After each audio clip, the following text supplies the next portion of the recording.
months directly after the holiday season always seem to drag on to me. It's not spring yet, we're in the dead of winter, and everything just seems to be at a pause. We wait for the beginning of spring, but we are also waiting for something else here. I think it was pretty obvious in my last video that we are expecting a new baby, our 7th baby.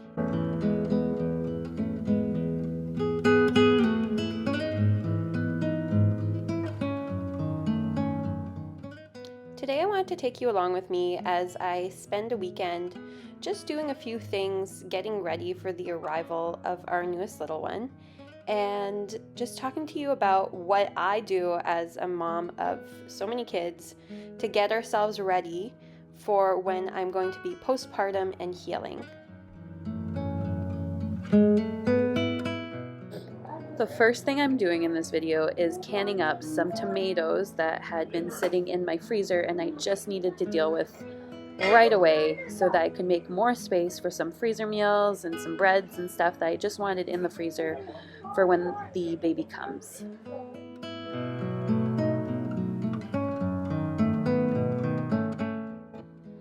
I try to get as much of my canning or any odds and ends that I haven't gotten to from the garden dealt with before I give birth, because I find in the months after I have the baby, I just don't have the energy to deal with it and we're just kind of in survival mode. So anything extra that I have time for, I try to knock it off the list so that's something out of my mind that I don't need to worry about anymore, and I can really focus on rest and healing and not necessarily all these extra little things that I have to do around the house.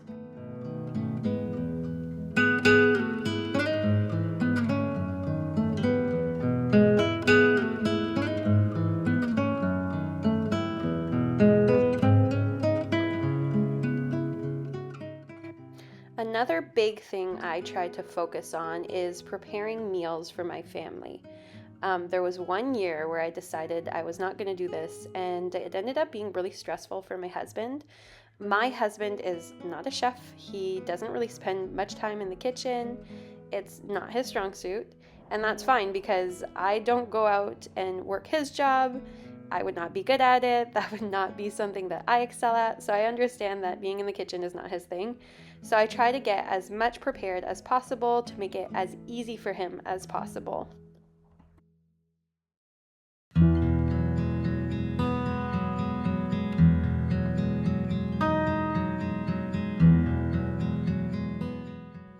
One of the things I try to really keep on hand is muffins. I'm not exactly making muffins this time around because I felt quite lazy and tired this day, so I didn't want to put everything in muffin tins and have to deal with cleaning the muffin tins. So I just put it in a 9x13 baking dish and made it as kind of like a cake muffin, I guess. And we are making freshly milled buttermilk blueberry muffins. I don't have a recipe that's exactly what I used because I like to sub out ingredients and stuff, but I will include the link for the rough recipe that I used. So if you're interested, you can just check in the description below.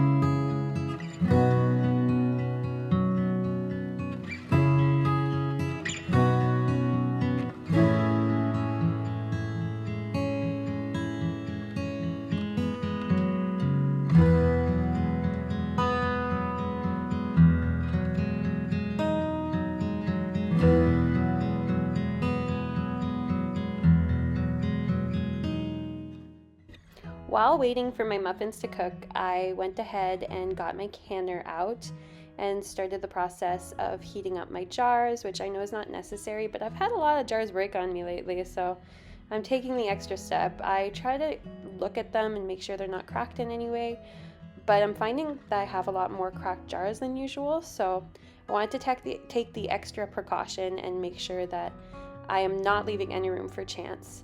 And this ball canner you see is new to me. We got it so that I wouldn't break my stove with all the canning I do. It does take I think it was 7 quart jars, so like not as much as my regular water bath canner. But in this way, we make sure that we're not gonna break the glass top stove that I have. And it's actually super quick and convenient. Like if I didn't have a glass stove, I wouldn't have bought it. But I'm glad I have it because it makes water bath canning foolproof.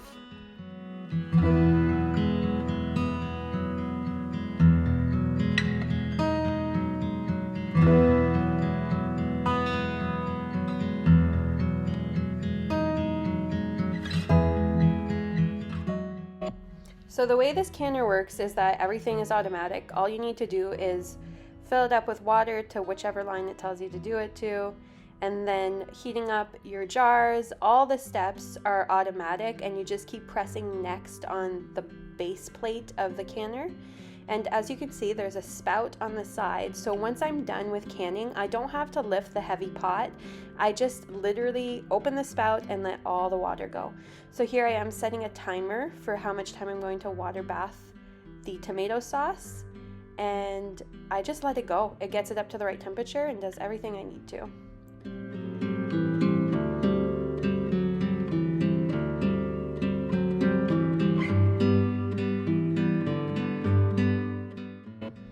After this, I decided to get going on a lentil soup for my freezer meals. So I prepare large meals for my family, think like meatloaf or chili or like these big bulky meals, but I also like to have soups on hand just for myself. The kids can sometimes just have like a peanut butter and jelly sandwich and they're happy with that, but I find that postpartum I need way more nutrients than what's in a peanut butter and jelly sandwich, and so I always like to prepare myself some hearty soups. This time around we're doing a lentil soup. I will post up the link for this soup in the description below. I've made this, I want to say like 6 times out of 7 now for postpartum, and I always really enjoy it, especially because it's a good source of protein to have, especially on a Friday. We don't eat meat on Fridays, and so I try to be mindful to have a few meals prepared that don't have any meat, for example, this soup.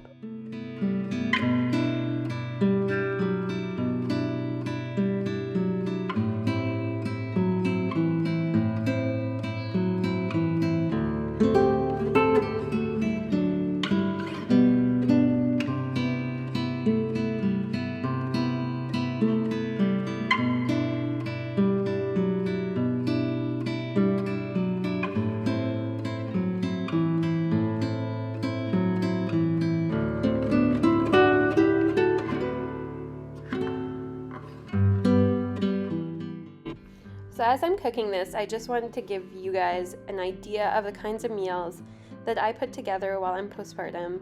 I'm not going to film all of it. I don't have time this time around. The pregnancy's been a little tougher than I imagined, and so I have to be really careful about what I do with the extra energy that I have. And because I'm still homeschooling the kids and doing all this stuff around the house, I decided to just take a little bit of a step back from YouTube and come back at it when I am no longer pregnant and I have more energy. So for the time being, I will just let you know that the kind of things I cook and freeze are things that are very simple. Think, like I said, meatloaf, pork chops, just like a plain roasted chicken, and I have instructions for my husband on how to just throw that in the slow cooker so it's nice and easy for him. Pasta, so I have a meat sauce with Italian sausage, a meat sauce with ground beef.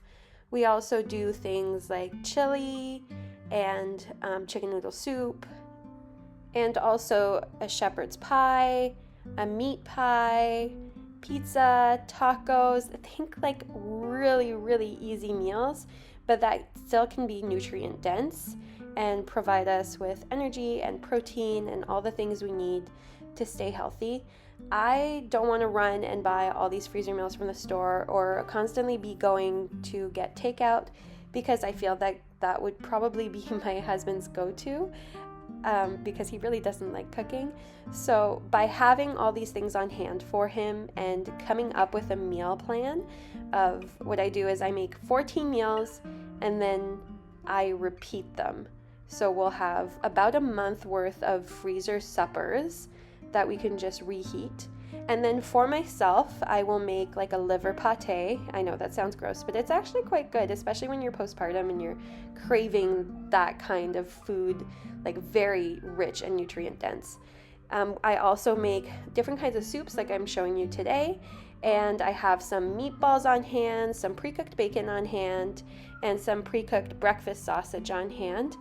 And between all those things, we kind of just make it work by adding in like yogurt or smoothies, just really focusing on easy, simple, healthy foods that can nourish us while I am healing and spending time snuggling my new baby.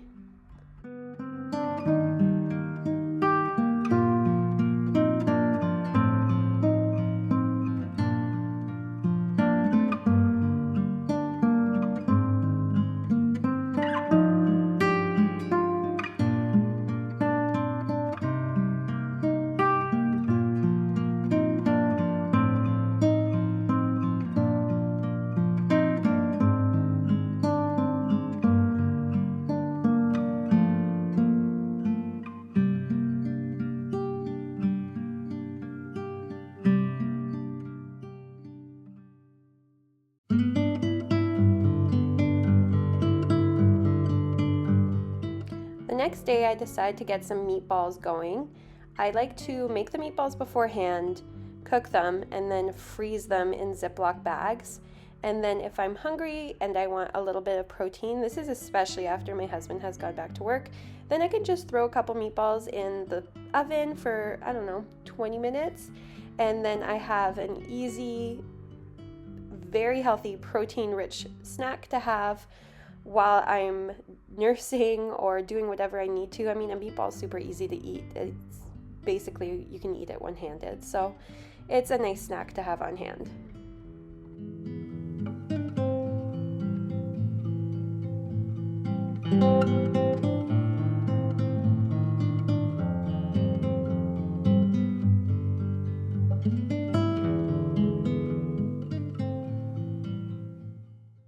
When I make freezer meals, I try to think of what we would actually like to eat while I'm postpartum. There were a couple of times where postpartum, I went online and I found all these recipes for these postpartum meals that you could throw in the freezer. And like, quite honestly, a lot of them were really gross. Like to a point where I did not even want to eat the freezer meals because it was so disgusting. So now what I do is whenever I plan a meal for, let's say, a month before the baby's born, I will triple it. And so I'm making shepherd's pie. I'm not just making one, I'm going to make 3 of them. I'm going to cook one, we'll have it for supper that night, and then the 2 others go directly in the freezer. And then I know that the meals that I'm preparing are meals that we're actually going to eat.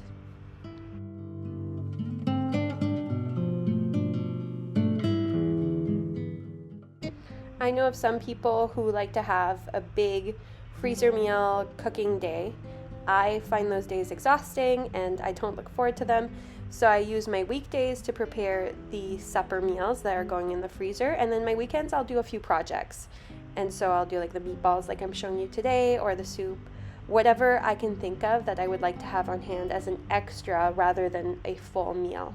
I also go ahead and cook a bunch of bread, bake a bunch of bread, and we keep those in a freezer, and when we run out of bread, we just go grab another one, and that way I know that the kids are getting freshly milled whole grain bread instead of having to run out to the store. I mean, we can buy it at the store. There's nothing stopping us from doing that, but I find it so expensive, especially when I have the ingredients on hand. And so I did the same thing with the bread that I was doing with the meals. Every time I would cook a bread during the month, I would double it, and so we would put one to eat right away and one in the freezer for later. And so it made all my planning and freezer meals more sustainable than trying to fit it all in a couple days where I end up absolutely exhausted.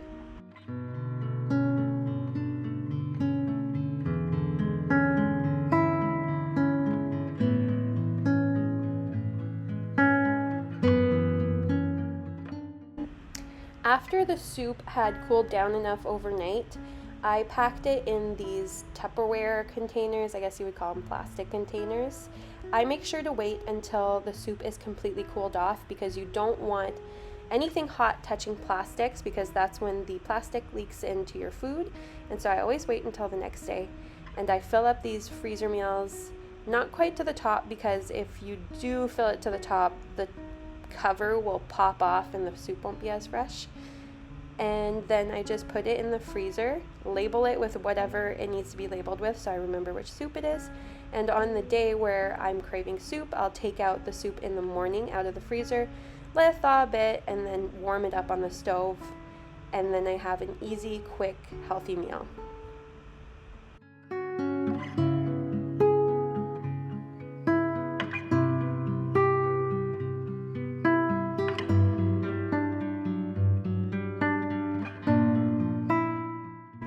I still can't believe this little lady is going to be a big sister soon. It feels like I just had her not so long ago when I started my YouTube channel. She was just a baby. She was still being worn everywhere in her carrier. And so it's just a weird thought to have that soon enough she will be a bigger kid, because we all know that once the baby comes, your toddler just looks like a giant compared to them.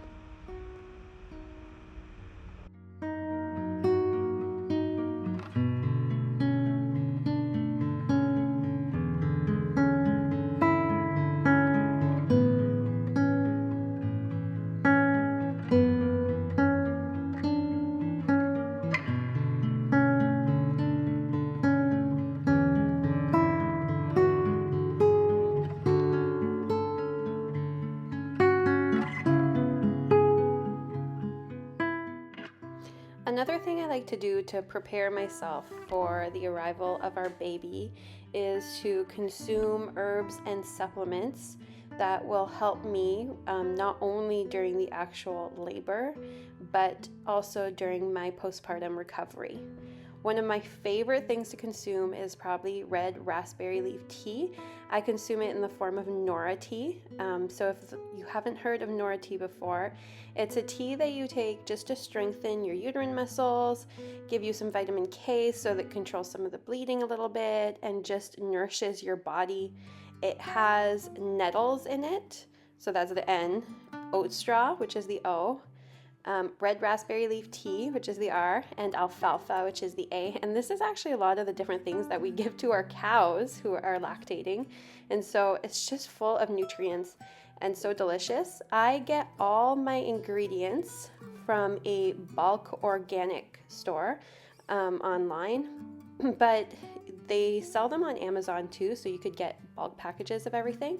And then I prepare huge quantities of the tea to have on my countertop, and every day I put in about a half cup in a mason jar. I fill that mason jar up with water and I let it sit on my countertop overnight. The next day I'll strain out all the herbs, and then I'll consume about a half gallon jar, so a quart of red raspberry leaf tea a day. And I'll do that probably through my entire third trimester and the first few days postpartum. Once I've had like 3-4 days postpartum, I stop consuming the tea because it will make your after pains a little bit worse. Like, yes, it pushes all the stuff out of your uterus that shouldn't be in there, but it also causes your contractions to be a little bit stronger even after birth. And so after the third or fourth day, I get pretty sick of feeling not so great all the time. So I'll just stop taking it, knowing that whatever clamping down my uterus has to do has already done like the biggest portion of it. And I just wait until the bleeding has stopped to continue taking red raspberry leaf tea. I actually drink this year round, especially during certain times in my cycle.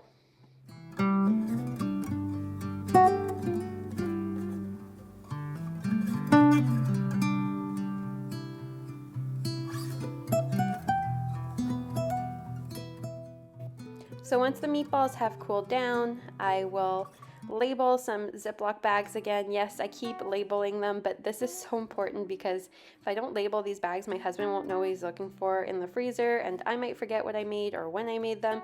So I always make sure to label things, even though I tell myself, oh yeah, I'll remember. I never remember.